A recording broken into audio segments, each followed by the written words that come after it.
En este último bloque del programa vamos a tener la grata presencia del doctor Marcial Paucar Chapa. Él es fiscal supraprovincial anticorrupción del Ministerio Público y además miembro integrante del equipo especial que ha sido caracterizado en estos últimos meses precisamente por la labor que viene realizando y donde encontramos a importantes fiscales del Ministerio Público como el doctor Hamilton Castro y por supuesto Marcial Paucar, a quien damos la más cordial bienvenida a Referente Jurídico. Muchas gracias. Marcial Paucar Chapa es un ya talentoso catedrático universitario que además ha publicado importantes textos de consulta doctrinaria en diversos ámbitos del derecho penal y conocedor ya eximio también al mismo tiempo del delito de lavado de activos y además por supuesto profesor de la Academia de la Magistratura. Vamos a conversar con él rápidamente en este bloque respecto del primer pleno casatorio 2017 que se llevó a cabo la semana pasada, el pasado 2 de octubre, donde se han tocado temas importantes que son de conocimiento y dominio de los miembros del foro y por supuesto también de la ciudadanía, y donde se viene discutiendo diversos temas importantes y donde resalta fundamentalmente este tema de la demostración del delito fuente para poder continuar con las investigaciones y arribar a una eventual sanción condenatoria en los delitos de lavado de activos. Dado que el doctor Marcial Paucar Chapa es conocedor sobre el particular y trabaja estos temas en el Ministerio Público, qué mejor referente entonces de su presencia. Doctor, ¿cuál es la posición institucional del Ministerio Público respecto del objeto de este pleno casatorio que se realizó la semana pasada? Muy bien, muchas gracias. La posición que tiene el Ministerio Público en concreto se ha subdividido para el pleno casatorio en tres. El primero de ellos sobre la autonomía del delito de lavado de activos. En segundo lugar, en lo que respecta a cuál es la gravedad que debe de caracterizar a los delitos previos para las operaciones de lavado de activos. Y por último, pero no menos importante, que es el estándar de prueba para el delito de lavado de activos. En cuanto a la primera posición de la autonomía del delito de lavado de activos, ha habido bastante discusión y ha habido hasta cierto punto un consenso en sostener que el delito de lavado de activos tendría una autonomía procesal, más no sustantiva. Sin embargo, la posición del Ministerio Público es que siempre de manera consustancial a la creación del delito de lavado de activos a través de esta Convención de Viena de 1988, parte por una construcción dogmática y una autonomía también material y sustantiva. ¿Por qué? La razón es muy sencilla.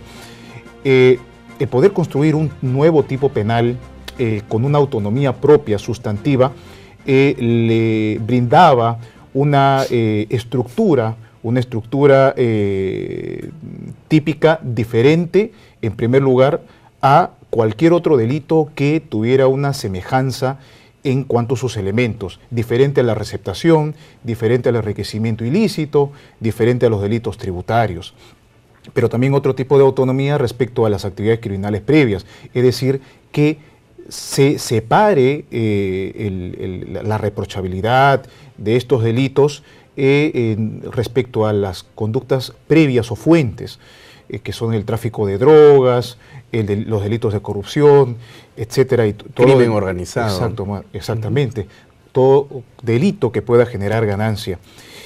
Y en lo que respecta a la gravedad del delito, también es importante tener en cuenta que este no solamente debe basarse en el quantum punitivo, no solamente debe de basarse en la pena combinada, sino también se tiene que tomar en cuenta, y esta es la posición del Ministerio Público, el criterio de bienes jurídicos involucrados y afectados, ¿no? Porque puede tratarse de un delito de estafa, de apropiación ilícita, pero que sin embargo puede estar conectada a montos de dinero bastante cuantiosos, o puede afectar a su vez a un número significativo de víctimas. En lo concreto, de eso se trató, por ejemplo, esta casación 92-2017. Y en lo que respecta al estándar de prueba, establecer si es necesario acreditar el delito precedente y de qué forma para poder condenar por el delito de lavado de activos. Entonces, esa es de manera general la posición que tiene el Ministerio Público. ¿Y cómo ha participado el Ministerio Público en este pleno casatorio? El Ministerio Público ha delegado representantes que han llevado a este pleno casatorio la posición institucional que se tiene. En ese sentido es que... ¿Y se puede saber quiénes son? Sí, por supuesto, ha sido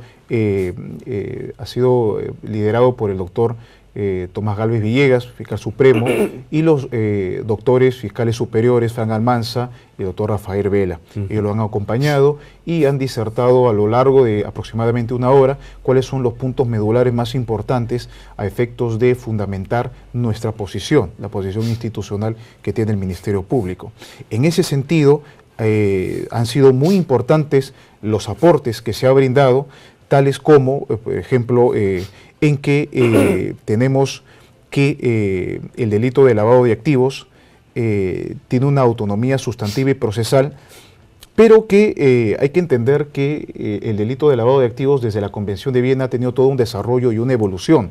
La criminalidad de 1988 no es la misma criminalidad del año 2017, del día de hoy. Sin duda alguna. Toda vez de que no solamente hoy ponemos en evidencia criminalidad organizada, crimen organizado, sino también otros tipos de criminalidad, la criminalidad gubernamental, la criminalidad empresarial propiamente.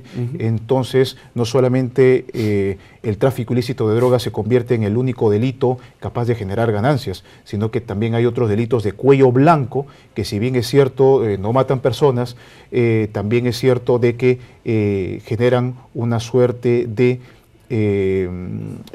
mercado ilícito que les favorece, que les permite obtener ganancias ilícitas. Va en ese sentido entonces también entender que la posición que ha tenido el Ministerio Público respecto a el delito precedente es que el elemento objetivo del delito de lavado de activos no es el delito precedente, sino lo es el origen ilícito. Y hay que entender que, si bien es cierto, el delito de lavado de activos se construye en el año 1988 con la Convención de Viena, también es cierto que la fórmula del conocimiento del origen ilícito, es decir, que la gente conozca o debía presumir el origen ilícito, es una construcción bastante antigua. Es una técnica legislativa que ha sido utilizada por el legislador del Código Penal de 1924 cuando criminalizó el delito de receptación. El delito de receptación regulado en ese entonces en el artículo 243 también utilizaba la misma fórmula, que la gente conozca o debía presumir el origen ilícito. Entendemos que el delito de receptación está vinculado a delitos patrimoniales y es en función a ese criterio, a esa técnica legislativa utilizada, es que el legislador peruano ha optado por mantener en la tipicidad subjetiva un dolo directo y también un dolo eventual al mismo tiempo. Es en ese sentido también que, por ejemplo, cuando hablamos de estándar de prueba, que no se debe de confundir acá la parte dogmática de la parte probatoria, justamente para poder hacer esta pequeña disertación, me ha agenciado de un número importante de sentencias de receptación y, por ejemplo, por lo menos en los últimos 10 años, todas las condenas por el delito de receptación y en ninguna de ellas los jueces han tenido la necesidad de, para condenar por receptación, haber tenido a la mano una sentencia condenatoria por algún delito patrimonial, sino que esto se construye en función a la prueba indiciaria. Es decir, la zona de venta, si es que la adquisición de esas autopartes se han hecho sin los papeles de aduana. Claro, y digamos, vamos a hacer una compra a la vieja Tacora o a la Cachina, que son lugares de reducción de autopartes y bienes robados.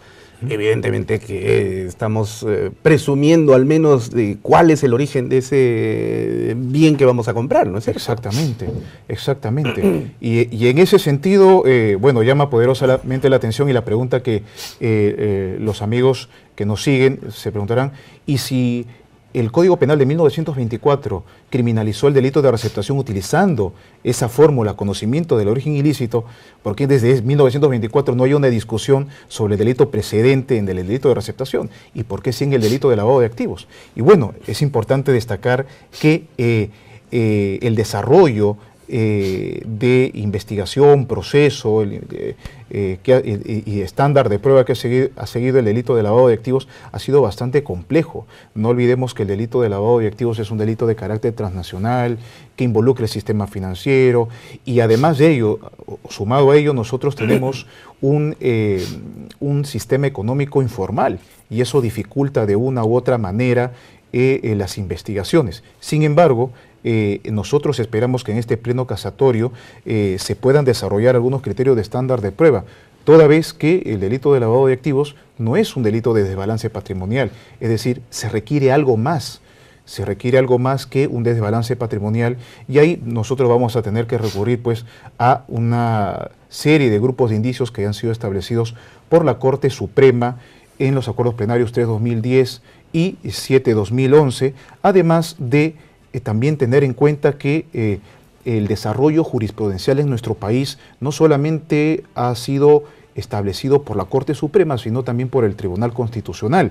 Acá hay dos casos emblemáticos que vale la pena señalar, por ejemplo, y que tienen una vinculación directa con el problema de fondo, que es el conocimiento del origen ilícito o si se discute el delito precedente.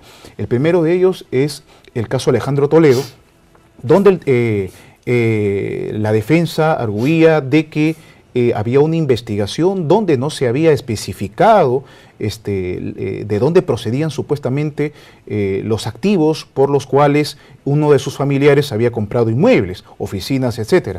Sin embargo, ahí el Tribunal Constitucional estableció que había una vinculación directa entre la compra y el periodo de cargo o de investidura que había tenido este alto funcionario. Como presidente del Perú. Exacto, y en ese sentido es que estaba directamente vinculado a presuntos actos de corrupción. Es en ese sentido que allí establece que lo que se tiene que investigar es el origen ilícito, más no indicar, señalar, especificar, contextualizar un delito precedente propiamente. Otro caso emblemático también que revertió una investigación archivada fue el caso Nadine Heredia. En el caso Nadine Heredia, como nosotros recordamos, había un archivo y se discutía el nebis in idem. Y si es que los nuevos actos de investigación eran un nuevo caso o ya constituían una revisión de lo ya investigado. De lo ya investigado. En ese sentido, el Tribunal Constitucional desarrolló un concepto muy peculiar y muy importante, que es el de investigación defectuosa, deficiente. Y en ese sentido mandó a control interno, entiendo yo, al fiscal provincial y al fiscal superior que habían archivado esos casos. Bien. Ahora, llama sin embargo la atención, al menos por una curiosidad académica, que mientras el Ministerio Público presenta una postura institucional en estos casos, enviando a Tomás Gálvez, a Fran Almanza Altamirano, a Rafael Vela Barba al pleno casatorio, presentando una postura y una posición del Ministerio Público. Sin embargo, por ahí existan algunos fiscales que utilizan la famosa esta sentencia que se ha casado precisamente la 92/2017 Arequipa, y que en uso de los argumentos de esa sentencia terminen archivándose algunos casos complejos de investigación. Entonces esto nos lleva a reflexionar sobre dos cosas. Primero, la presencia de Tomás Gálvez y los fiscales superiores que lo han acompañado en el pleno casatorio es una posición realmente institucional del Ministerio Público, o es la posición de Tomás Gálvez y de los fiscales superiores que lo acompañaron. Y segundo, ¿cómo afecta esta sentencia 92/2017 en las investigaciones que se encuentran en curso por delitos de lavado de activos en este momento? Muy bien.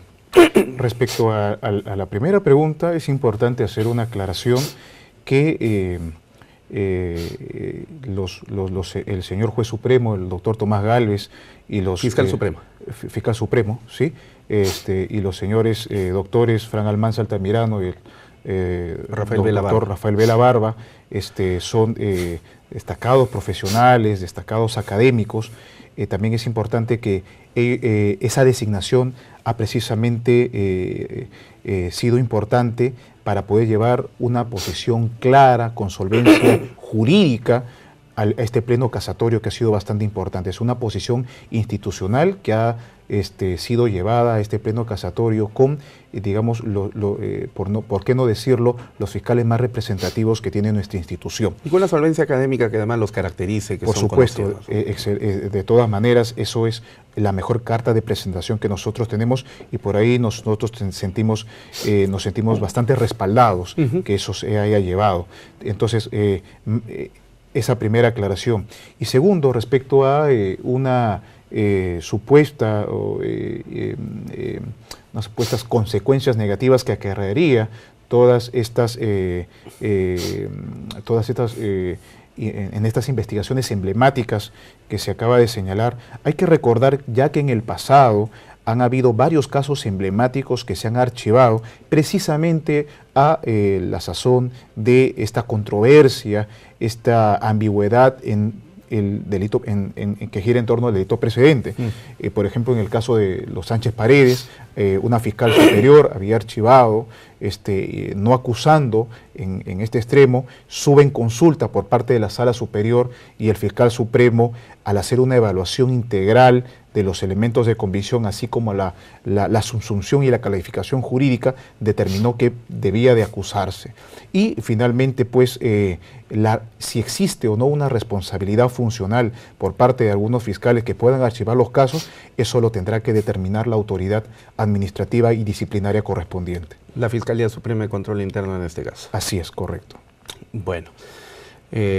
Vamos a ver, entonces vamos a seguir esperando, porque de acuerdo a lo señalado por el juez supremo, el doctor César San Martín, anunció que después del pleno casatorio del pasado 2 de octubre se tendrían los resultados por lo menos en 3 semanas. Así es. Así que nos falta una semana más para poder conocer estos resultados, que definitivamente van a servir para el mejoramiento de las relaciones entre el Ministerio Público y el Poder Judicial en esta especial materia. Así es.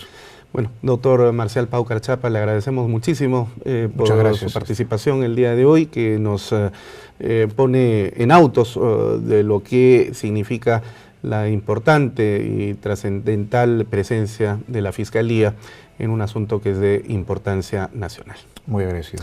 Bueno, y de esta manera entonces llegamos ya a la parte final del programa del día de hoy. En nombre del fiscal supremo Gonzalo Chávarri Vallejos, presidente además del Consejo Directivo de la Academia de la Magistratura, expresamos a cada uno de ustedes nuestra gratitud por seguirnos semana a semana a través de JNE-TV, el canal del Jurado Nacional de Elecciones, que nos permite llegar hasta vuestras pantallas. Con ustedes será entonces hasta la próxima emisión de Referente Jurídico. Muchas gracias.